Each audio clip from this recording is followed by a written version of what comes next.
entertaining, but none more important than this. No amount of scaremongering, no amount of hate, no amount of division, no amount of money can ever overcome the principles of equality, of dignity, and of justice.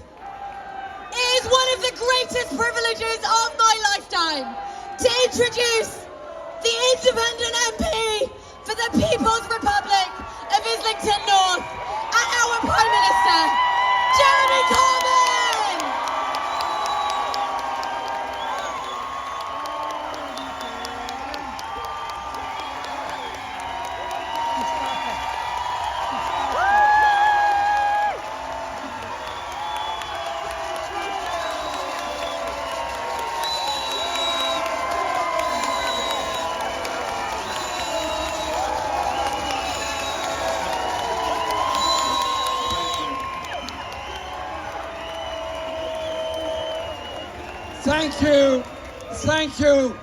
Thank you all coming here today.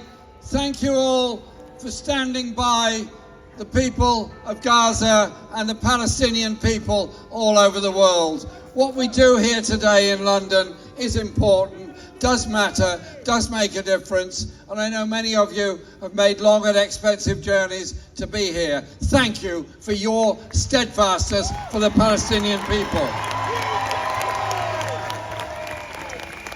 And we've just come out of the election campaign, and I want to use this opportunity as the second speech I've made since Thursday night. Yesterday I was at Finsbury Park Mosque.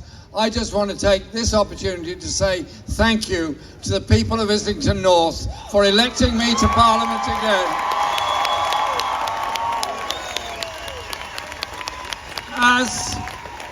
As an independent MP, as somebody who has spoken out and will always speak out for the Palestinian people and for peace all around the world, I believe I have that mandate in Parliament over there to carry out doing that over the lifetime of the next Parliament.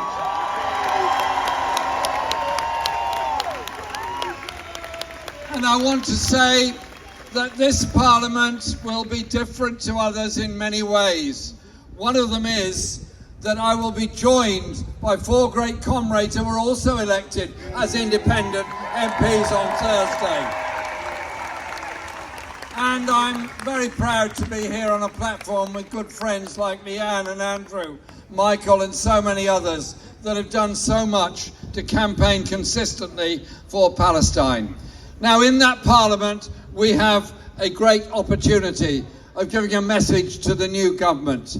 But I hope in that cabinet meeting, which may even still be going on, I don't know, they would just sit back for a moment, look through those windows onto that garden of Downing Street and Horse Guards outside and think for a moment. They have a responsibility and an opportunity. They have a responsibility to act in a proper and decent manner. They should also reflect that the total vote achieved by all the Labour candidates on Thursday was less than was achieved in the last two general elections.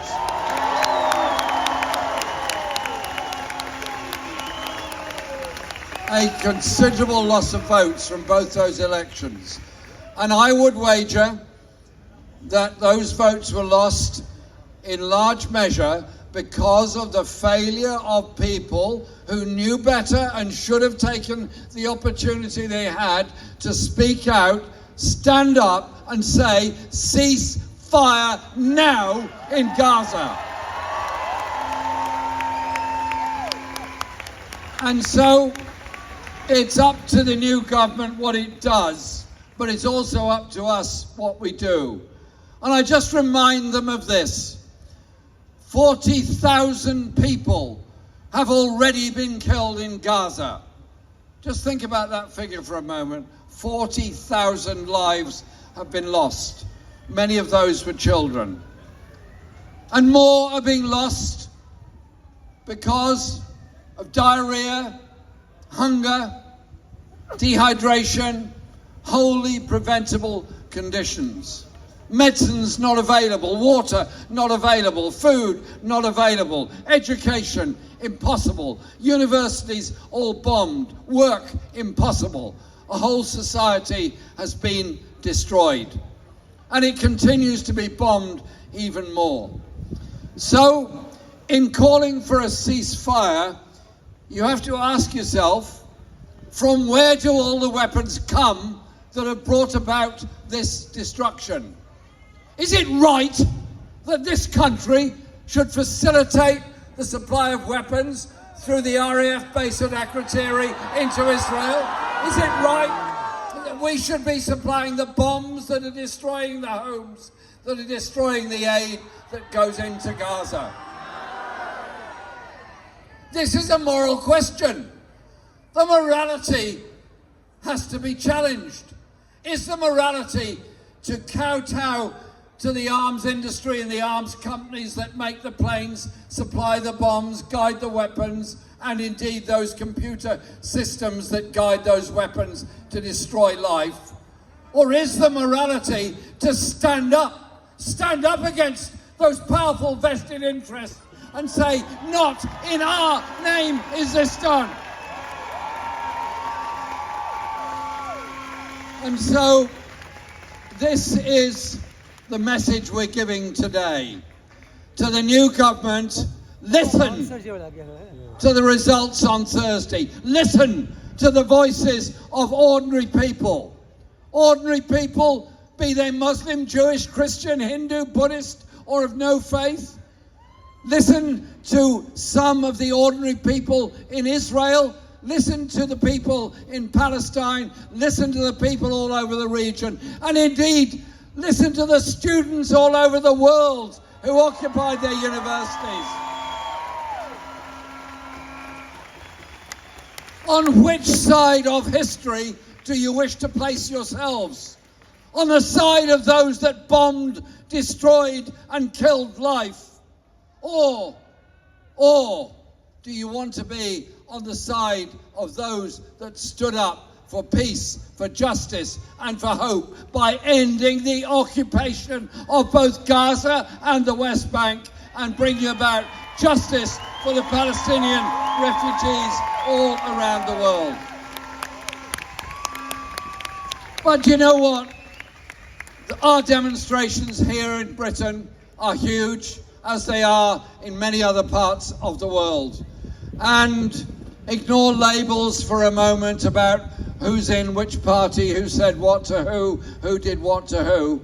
What we have is the kernel of a mass political movement that is for social justice in our societies, an end to the scourge of child poverty and homelessness, an end to the mental health crisis brought about by poverty in our societies.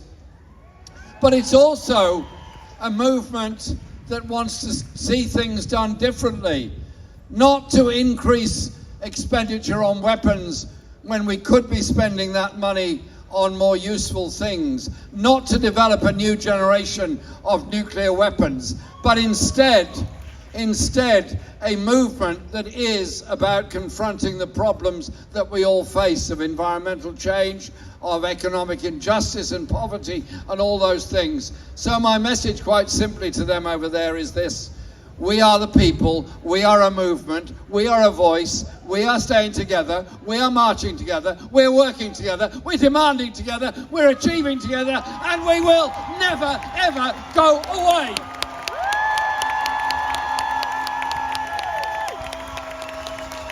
So